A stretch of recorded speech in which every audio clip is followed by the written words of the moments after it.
Hello and welcome to the Dutchman in San Marcos. I am the DISM and we're taking junk and turning them into guitars. So let's get going.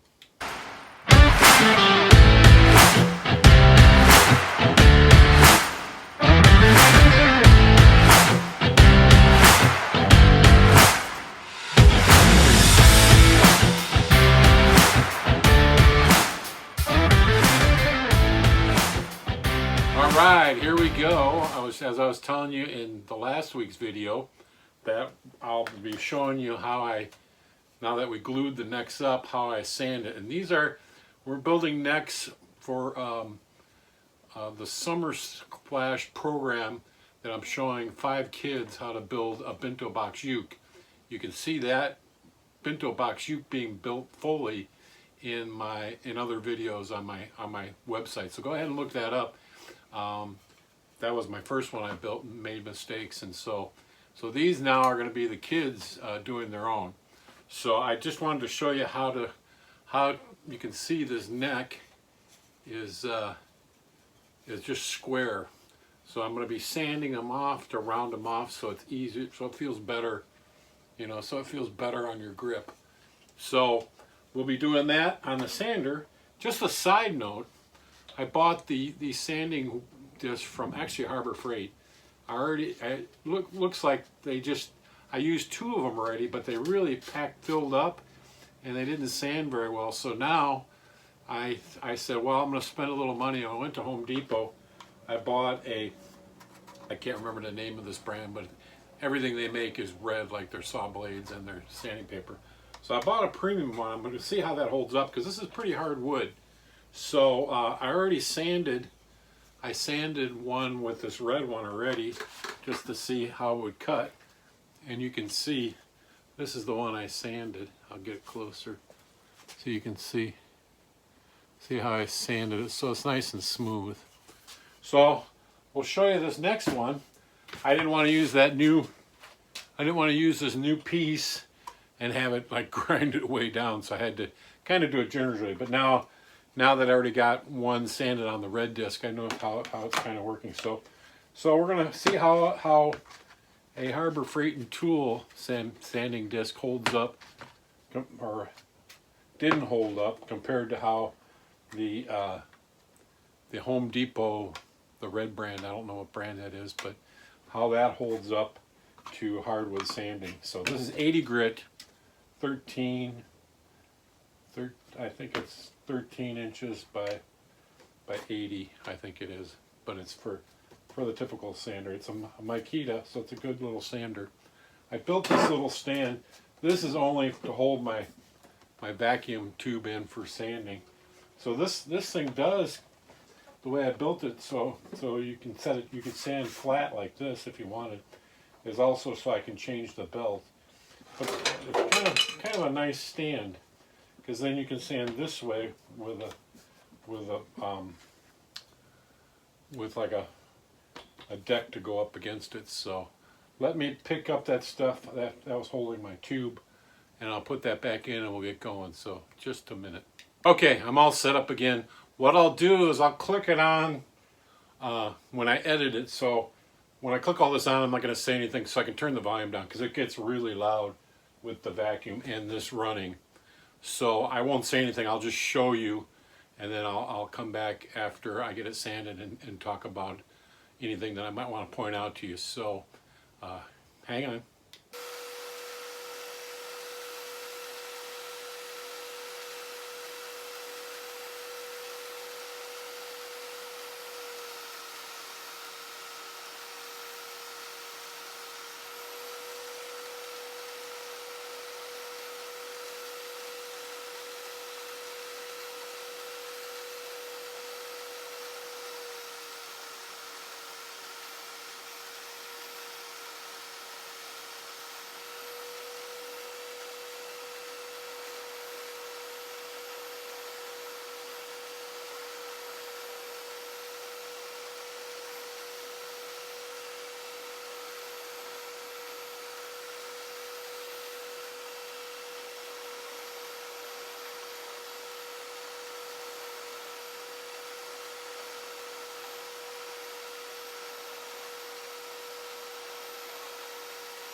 All right, there we go. I didn't want to keep it too much longer, but you guys, you can see I'll go over it a little bit more. I got that little bit of part to do, and I'll do the end.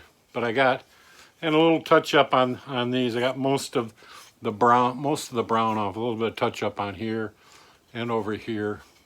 But as you can see, it shapes it nice. It's nice and smooth. I'll do a little more. As you see this line here, I got more taken off over here, and I need to take more off over there. But we'll square it up, and it just makes a better feel. I'm never going to get it all the way around it unless I spoke shaved it. But this at least gets it a little smoother for kids playing, because it's not that snick and it's small, but if you're holding it, it's a little smoother. So yeah, I'll have some other updates. We are going camping. Well, I'm recording this before, so I'll have been camping when I come back to record more, and we'll I might show you a shot of our campsite and show you that.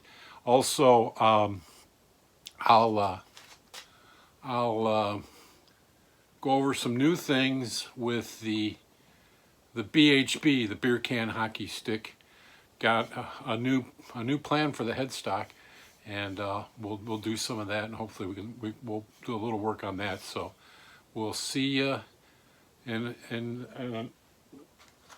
see you in the next little clip, because the show isn't completely done.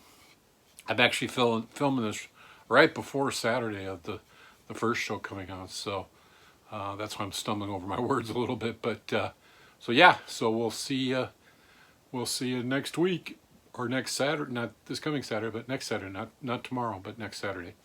All right, here's some spots from the BHB, the beer can hockey stick base.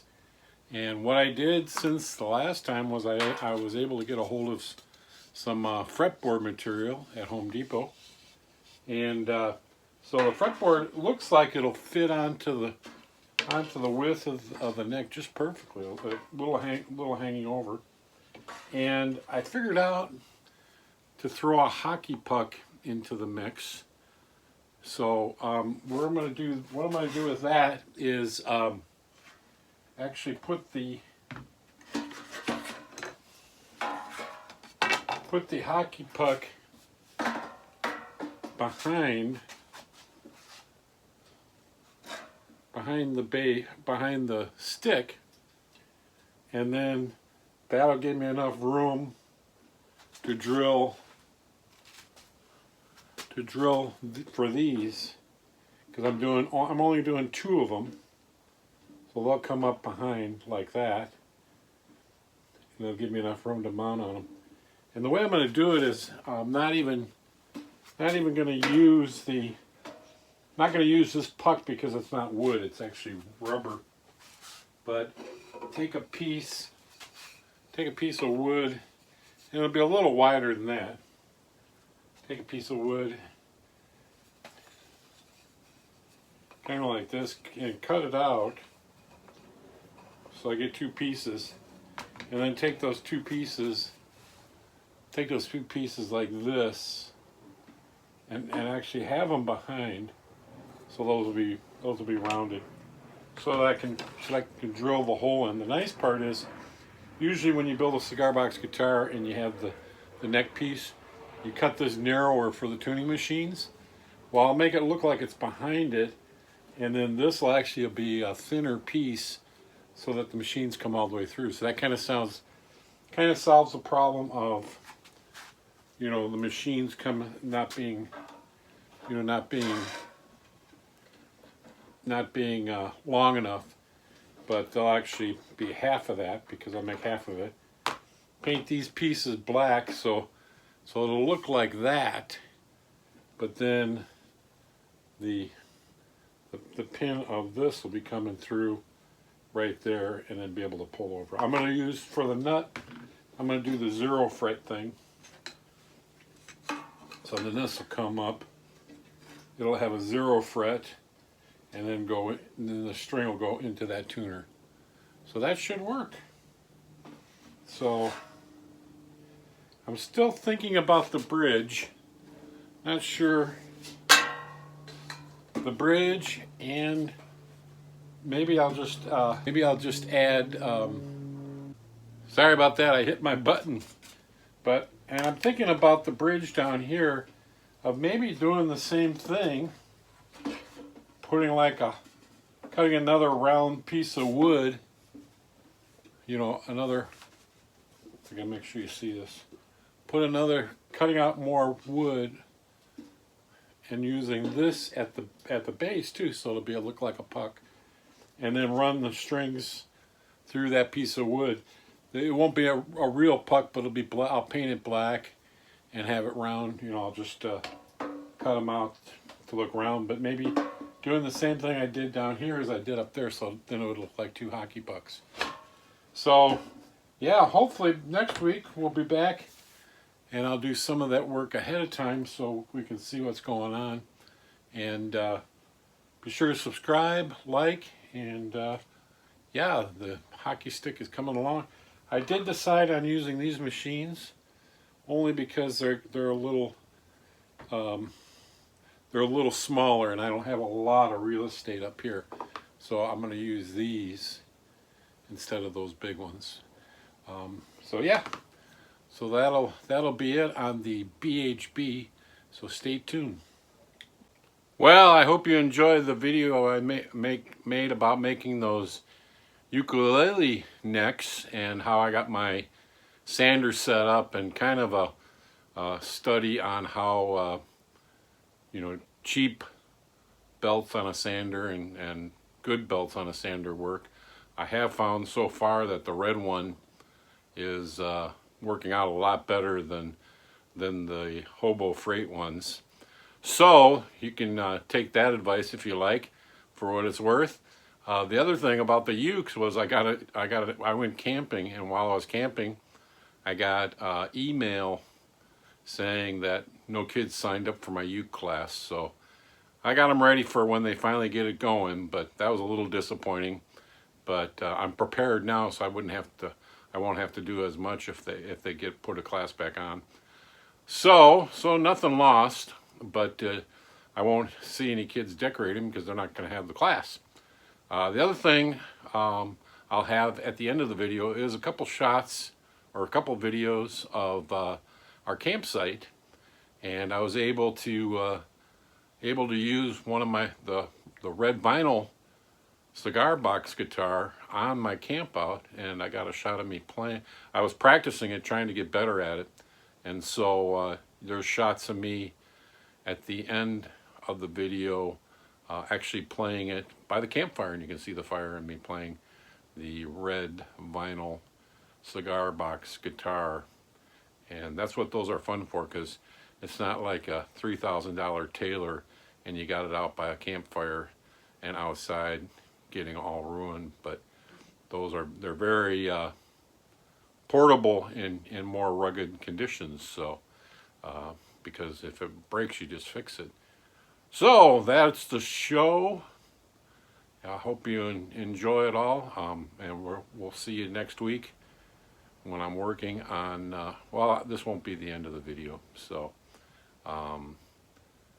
so be sure to subscribe. Ignore my other messages there. This will be before the camping trip spots. So we'll see you next week. Let me know if you like the camping shots, because when I go camping I can post more on there. The voice in there is my wife talking. I think she says the site number, but it was in the Laguna Mountains campground. 6,000 feet we were, so that was a lot of fun, cooking outside, and we're improvising on our list for things to bring, because we were short some things. So it just was a lot of fun. It was a little break before Lori actually had to go to school right when we got back. She didn't know it, but so enough of that details. Be sure to like, subscribe, comments, and have a good week, and we'll see you next week.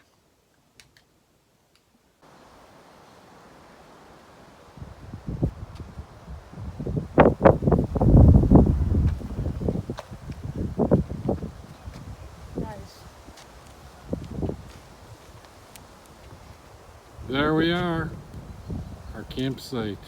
Number 42. Laguna Mountain.